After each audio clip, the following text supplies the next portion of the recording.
Or greetings for color fans, and welcome to part 2 of my 25 years of collecting Legion of Superheroes. Before I start that, I do want to shout out a very special channel, Nick's Kicks and Comics. Gary B, Casual Comic Guy, had a video a little while ago, and he's trying to get Nick to 400 subscribers. He's at 389 as I'm making this video on Saturday night. And I'm with Gary 100%. Nick is a really great guy in the community. He actually started collecting comics, when he was much younger, probably about the same age that I was. Of course, he's much younger than I am today. But anyway, he does a lot of unboxings, CGC unboxings. He's on, the usual suspects and everything. And I won a contest from him, and that's where you see that sticker, a really cool sticker that he designed there, by the way, Nick, if you're watching this. And he sent me this great note, which, all I can say is, when certain notes I read and, they really get to me, and when I read Nick's, it really did get to me, because I've been at this a while, and, the love and the admiration that I get, it means more than any amount of money that I could ever ask for. That's just the way kind of guy I am, and I think Nick is one of those guys that we really need to, perhaps give a little more exposure to, because he doesn't pump himself up that much, although he has those great stickers. As I said, I got 3 of them. So I'm going to leave a link to his channel below. So please, go over there, give him a sub. It doesn't cost you anything. Give his videos a try. He's a very entertaining guy. And again, part of, the crew that really is a huge community supporter. So certainly we should pay that forward and support him back. All right, so let's do that before we get to the main feature, which is the Legion of Superheroes, starting in I think this is starting in 1980. At this point, Superboy is gone from the Legion. I think he has his own series. Actually, before that, there's a few that I forgot to include last time in the previous to 1980, and it's this Treasury, which was in the late 70s, and this is the wedding of Saturn Girl and Lightning Lad. Great Mike Grell cover here, by the way. And I also forgot to add in this series, which is I can't believe I forgot, the Karate Kid series from 76. Let me put this a little bigger. Yeah, there we go. That's a little better.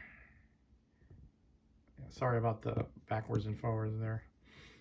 Again, Mike Grell covers. Interiors were by various different artists. Nothing to write home about as far as that goes. Essentially, he comes to the 20th century to sort of hone his skills, find himself. He thought he was kind of out of place in the 30th century for a while. Of course, he had a relationship with Princess Projectra, so he had that relationship to go back to. I can't separate these for some reason. And of course, he's still part of the Legion, but he was here. This lasted 15 issues. Again, I'm not going to get too much in this because this is really a continuation of the last series, which I left out here. I think Legion, he does go back here and there to the 30th century. Legion co-stars a lot here. He also had I don't know if a relationship, but he had a friendship with Iris Jacobs, which was kind of, she becomes Diamond Death eventually, or Robin, co-stars there. And this is the last issue, Karate Kid number 15, but the plot lines were finished up in Commandy 58. Okay, so again, I just wanted to use those so we can start clean now here with Legion of Superheroes number 280, which I did show last time. Then the series continued. I believe Jerry Conway started writing the series at this point. Is this right? Yes. Okay. 260 here.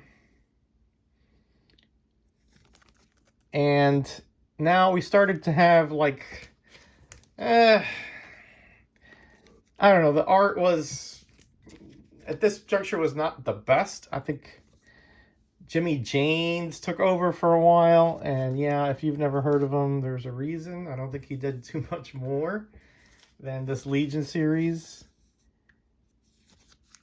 But and the writing again was by Jerry Conway, which I think he did an okay job. I mean, I don't think he had as much of a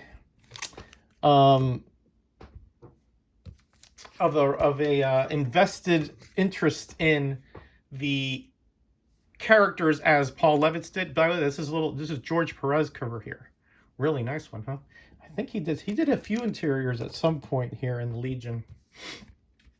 This is 269. I forgot to say a lot of the numbers last time. I think you can be able to tell what they are. Here again, you see the Fatal 5. I told you they're going to be crazy. They're just like, they turn up so often. Here they have Block as one of the villains, essentially antagonists, really. It was under a false kind of narrative there. And yeah, there's a time, when Brainiac was having troubles. He was having kind of mental stability issues and things like that. So I don't want to say too much here. Now, soon, I believe right around here, we have Roy Thomas coming in to write, believe it or not, this story arc, which introduces Reflecto. And Reflecto, if you're not familiar, was in the Adventure Comics, in the Hall of Fallen Heroes. He was one of the ones that had died. So we knew at some point he would become a Legionnaire and die, but he was a Legionnaire for a very short time. Boy, that one I gotta get an upgrade on that one. That's in rough shape. So he turned out to be not Reflecto, but Superboy. Yes. And that's the way that Superboy came back into the Legion series, right here.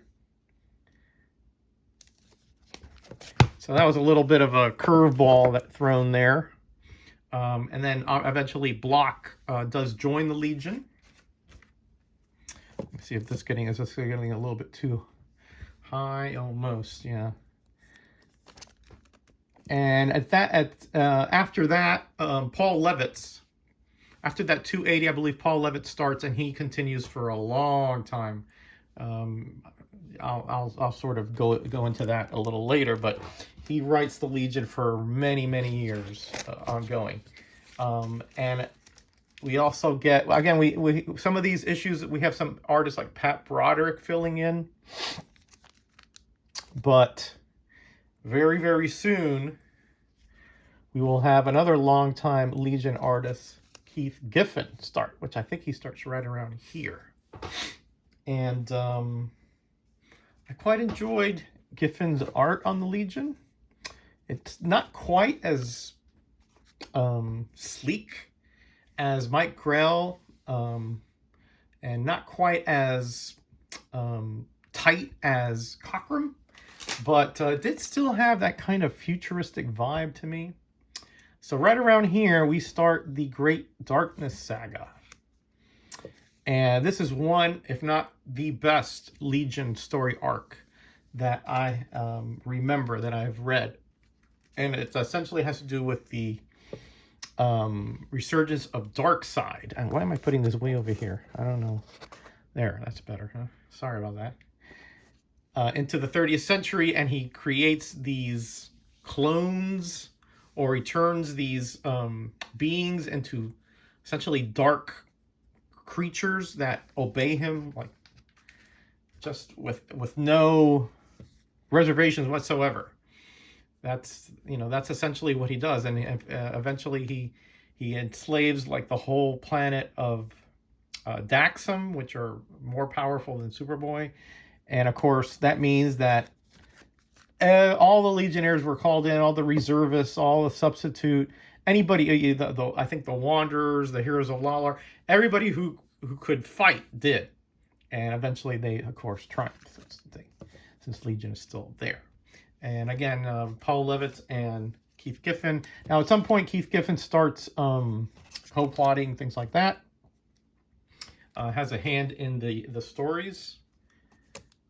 But Levitz, for a long time here, will be at least scripter, sometimes plotter, co-plotter, things like that. This is the new Invisible Kid, Jacques, I believe.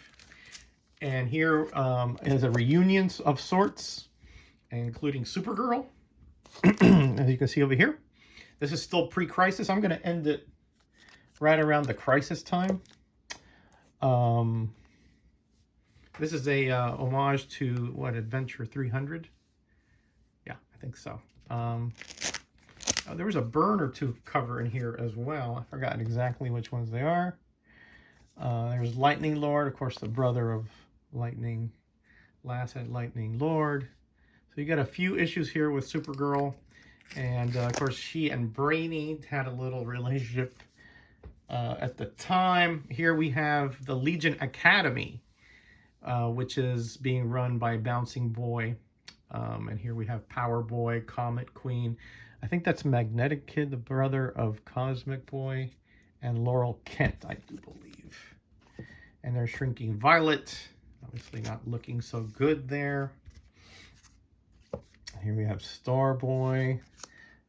Okay, I think this one here, somewhere around here, what is it? No, not yet.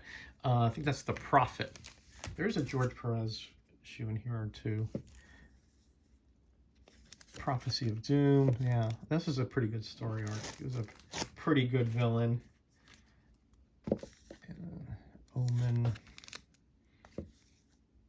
Okay, then right around here, this odd thing occurred. Well, sort of odd thing again, right? Another Legion series started, which I'm going to show after this one, just because it's a pain to go back and forth, right? So for about a year, the Legion had two series. They had the Legion of Superheroes with the regular newsprint, and then they had that, which now becomes, to distinguish it, it becomes the Tales of the Legion of Superheroes, and the other one is just Legion of Superheroes. Okay, and again, they ran concurrent for a year, and then after this series ended, they continued with the reprints of the Baxter series, which I'm going to show you in a minute. There's the Dark Circle.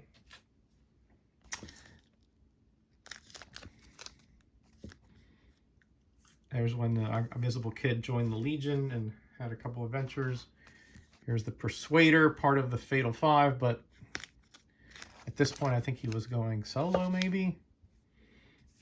You know, there were a lot of infighting here at the Legion for whatever reason. Sometimes they were, being manipulated, or sometimes they were just misunderstandings. Oh, this is a cool little story arc about Dawn Star. I think it was a 3-issue, her being captured or kidnapped, and the Legion trying to find her and ultimately getting her back.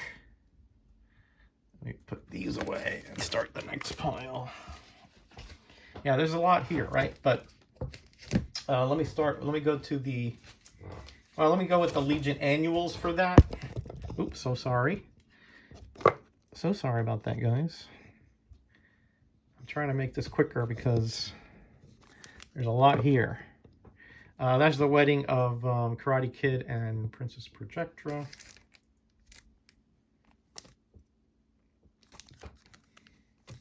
All these annuals seem to be newsstand for some reason.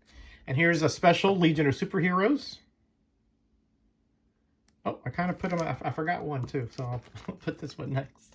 Oh, had nothing to do with it. I forgot to show this one here. These two, 324, 325 is where essentially this series ended. And I guess from then on, it was reprints. So sorry about that mix-up. I'd redo the video, but, believe me. I tell you, I don't have the time to redo this. So then, as I said, that's where that series finished. It did continue being titled Tales of the Legion of Superheroes, but it reprinted this series. And I've hit my camera so many times here, I should be more careful. And I'm not centering this right at all. So this series here, by the way, at the end there, Keith Giffen left that 314 from penciling because he was penciling this. And you got some other fill-in pencilers, including Dan Jurgens, who did a really nice Legion there. I should have said that. So here, again, we have the Baxter series. It's a much better quality paper, although the color separation is a little too bright for me. As you can see, it's $1.25 when the regular comics that you just saw were, I believe, $75. Yes. So you see, it's 50 cents more. You're paying for. Ignore that. You're paying more for the high quality paper. Okay, and here you see the Legion of Supervillains, who were again another thorn in the side of the Legion of Superheroes. They had counterparts in there, like Chameleon Chief, what you see over here, Lightning Lord, and they had some new ones, including, let's see who's on here, Spider Girl. She was a rejected applicant to the Legion. Of Mistmaster, I want to say, Silver Slasher. They had quite a few of them, and the main issue, or the main story arc here, included a battle between Karate Kid and Nemesis Kid, who had been enemies since they first started in the Legion. They both applied together at Adventure 346. Nemesis Kid eventually killed Karate Kid, and then his wife, Queen Projecta, got revenge and took care of Nemesis Kid. And then here was a fight between, the story arc continued between Lightning Lord and his sister, Lightning Lass. I believe at this point she turned from Light Lass to Lightning Lass. She got her powers, her lightning powers back, which were her original powers.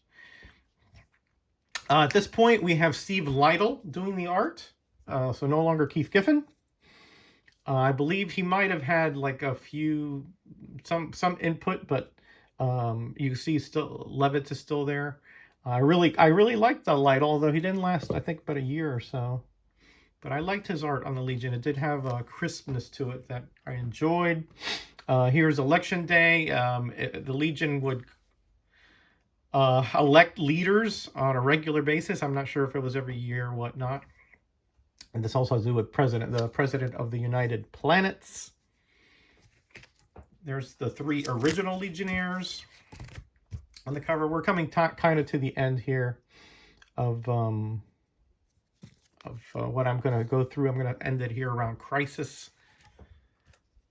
because this video is already getting a bit long. And here's some new members that are joining or applying, including Censor Girl, which is going to be a very controversial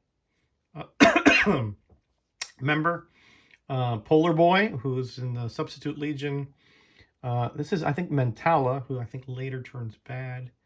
Power Boy, I want to say. And Tellus, Devem. The roster of the Legion of Superheroes is huge, and then if you add in the other heroes of the 30th century, forget it. It's huge. It's massive. Here is, unfortunately, Brainy finds out what happened to Supergirl in Crisis. She died in Crisis 7. And here is the new members are selected. I think Polar Boy is finally a Legionnaire at that point, after being on the Substitutes for umpteen years. And here's the return of the Infinite Man, and that is where I'm going to stop the regular series here, because it's the end Crisis issues. But here are the crossovers. Here's a miniseries, Secret of the Legion of Superheroes, which is a pretty cool little series in and of itself. Here's a crossover in Superman Family, number 207. And in Brave and the Bold, 179. Karate Kid crossover, and Brave and the Bold 198. And Substitute Legion of Superheroes, funny story here in DC Presents number 59. Here's a crossover. I should have showed this one before. DC Presents number 42. And, where they take on here His World Finest, where they take on the composite Superman. Here's a crossover in Superboy's own series. DC Presents number, and kind of doing this in chronological order. 1985. Oh, that has nothing to do with it. And finally, the mini-series here of the Legionnaires 3, which is the original. I don't know how many times I've hit this camera. I'm sorry about putting this so far up as well. And that is the end of this. I think I have gone far enough. 20 minutes is a little bit longer than I wanted this, but there's a lot to cover. So be back next week for part 3, where I go from Crisis all the way through 0 Hour, and that's where my collection ended. So again, remember to sub up Nick's Kicks and Comics. I will leave the link below. And any comments you have on the Legion, I had a lot of great views on that first part, so hopefully I've messed up this one pretty bad, but hopefully you'll still be able to view it and comment and tell me what you think. All right, everybody, I'm out of here. Be kind to each other, be blessed, and be back.